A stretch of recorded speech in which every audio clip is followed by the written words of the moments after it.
14,805 pounds of heavyweight toy hauling fun. A Vengeance 38L12 with 12-foot garage coming in here at Haylett RV Brokers of Coldwater, Michigan. I believe we actually sold this new to the one and only owners. They used it once a year, but basically they had something, I think like a dirt bike race or some kind of bike racing that they used it for. They're not racing anymore, so they don't need the hauler for their trips anymore. That's the reason she's here. Overall, looks to be pretty well kept. A couple little super minor, superficial glitches that I'll point out to you as we go, but overall, pretty good. You can see the generator up front, private garage, great living space, full bed slide, dual air, all kinds of good things.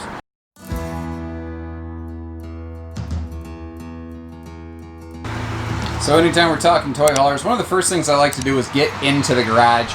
It is 12 foot from that wall to the end of the dovetail, and it doesn't look like there were any accidents or drops or spills or dings or bangs in the garage. It does have that power drop queen bed kind of thing above with the dual power up-down sleeper fold-over sofa jobs below. They don't look like they were used very much. In fact, most of the RV doesn't look like it was used a great deal at all. Window coverage in this garage is nice. The door on the right-hand side will take us into the living room. Dedicated entertainment center back here with totally separate sound system and everything, which is pretty cool. That was actually one of the things Vengeance, when we were a Vengeance dealer, they were really big on in these upper-end Vengeances was sound systems and upgrades and things like that.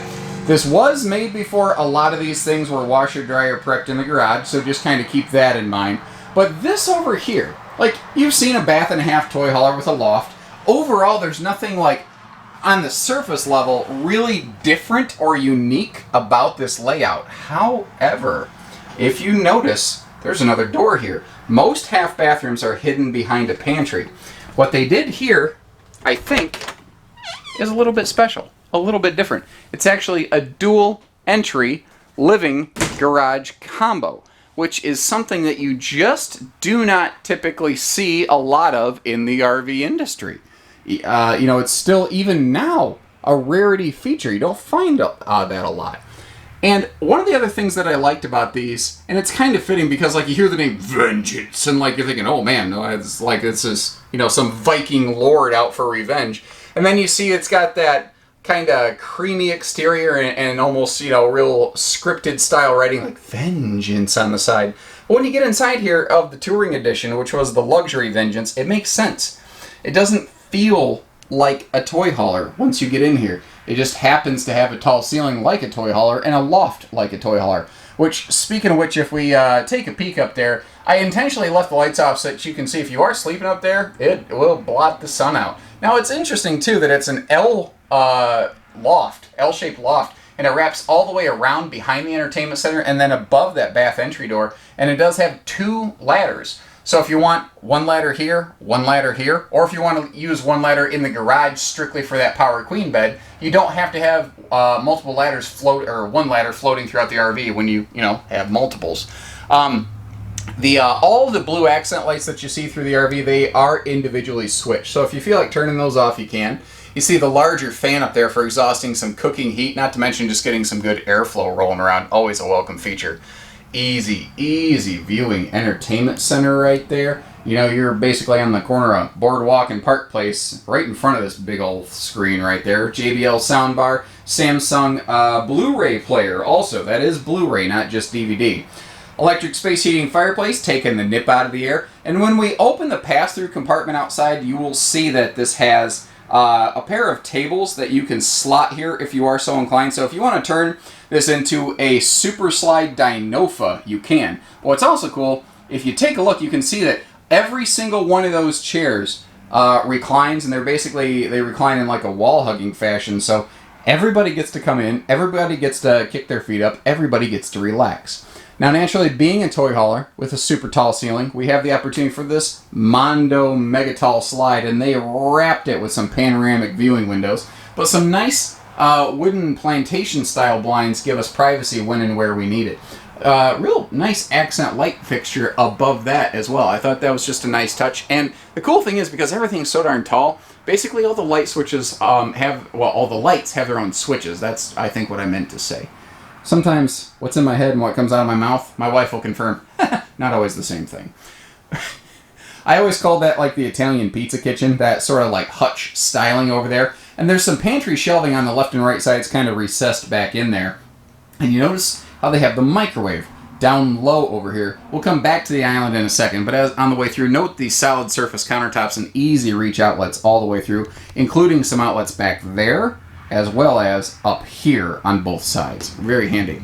Larger oven in this, so if you are planning to do some cooking, you definitely got the space for it. But the microwave down low, where you're less inclined to jiggle and spill some hot liquids down your arms and burn yourself. And if we open all these drawers here, you can take a look and see that there's some pretty good storage space going on under this kitchen hutch area.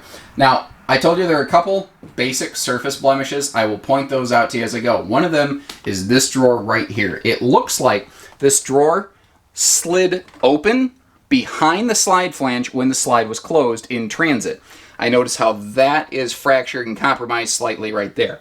The drawer still works just fine. It doesn't completely close the way it's supposed to.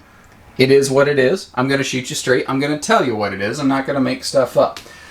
Big 4-door 2-way gas electric fridge freezer is something else that I'm glad to see in here, because this, going down the road like it has, it wouldn't be the best application for a residential fridge.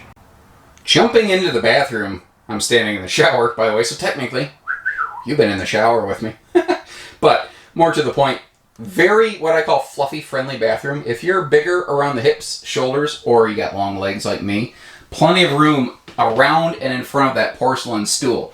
And they recessed the linen cabinet up here, so it's not going to be a head knocker. Like if you happen to, for some reason, stand straight up from the toilet, you're not going to clock your noggin. It's a no noggin knocker kind of cabinet arrangement. The shower pan is recessed directly into the floor, which means that the shower height is the same as the rest of the upper deck, which is 6.5 feet tall, in case you were curious.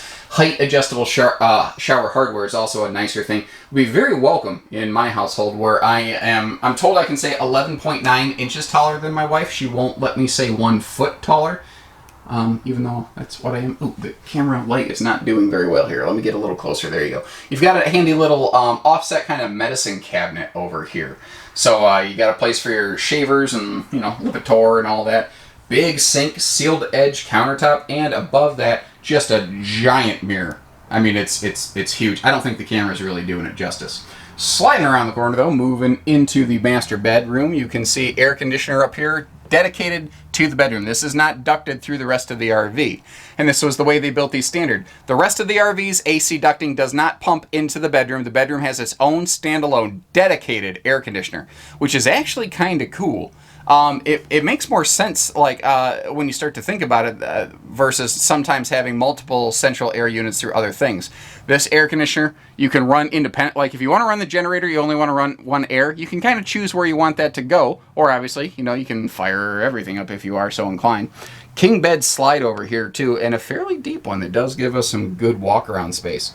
Big front closet, and that's another thing that kind of separated this series. It had almost just a normal, traditional fifth wheel, like luxury fifth wheel front end. And I mentioned it didn't have washer dryer hookups in the garage, but it does have it right over there in the nose cap in that big closet space. So it is still washer dryer capable.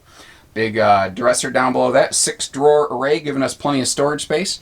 And the original factory TV hardware here. Like I said, everything that looks like it came from the factory is all here. Overall, I'm pretty happy with what I've seen. Although we saw the one little slide fascia glitch, and there is a little surface glitch on the outside under the bed slide that we'll get to in just a moment. Below our bedroom and bathroom, we've got a very generously sized pass-through compartment. Again, at the time this was built, a rarity among toy haulers. Many toy haulers just simply did not have great pass-through. But this had a more traditional fifth wheel upper deck, which allowed for this. Kind of cool. There's those 2 tables that we said can go in front of the big kind of party sofa, have a giant party dinofa, or you could just use one inside. But if you note over here, the folks created their own little stability blocks so that if you want to mount those posts into that, you can mount the table into it. And they created their own pedestal-style, free-floating dinette.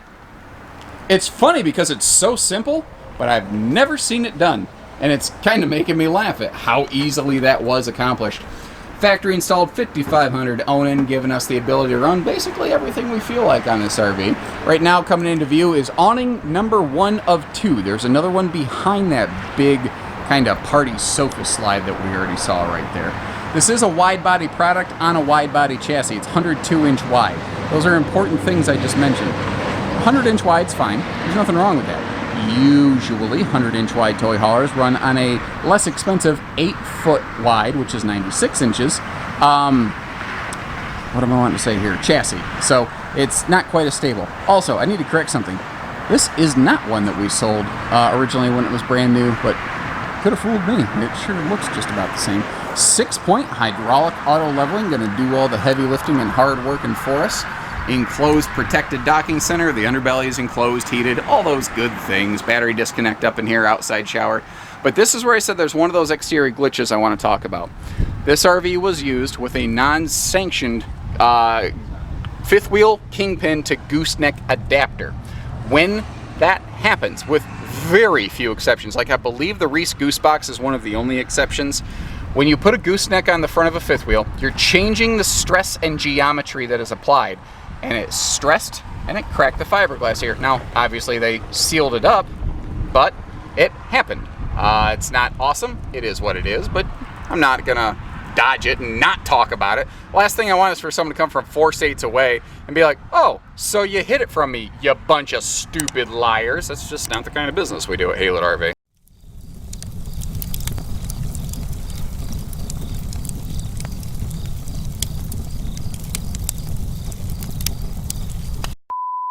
Alright, if I'm gonna have this song stuck in my head all day, I feel it's only appropriate to share it. You know the song, the one that goes do do do do do do do do do. Life is like a hurricane here in Duckburg. Race cars, lasers, aeroplanes, it's a duck blur. Might solve a mystery or rewrite history. DuckTales, woo! That's not stuck in your head, and if you didn't do the woo, I don't think we should be friends.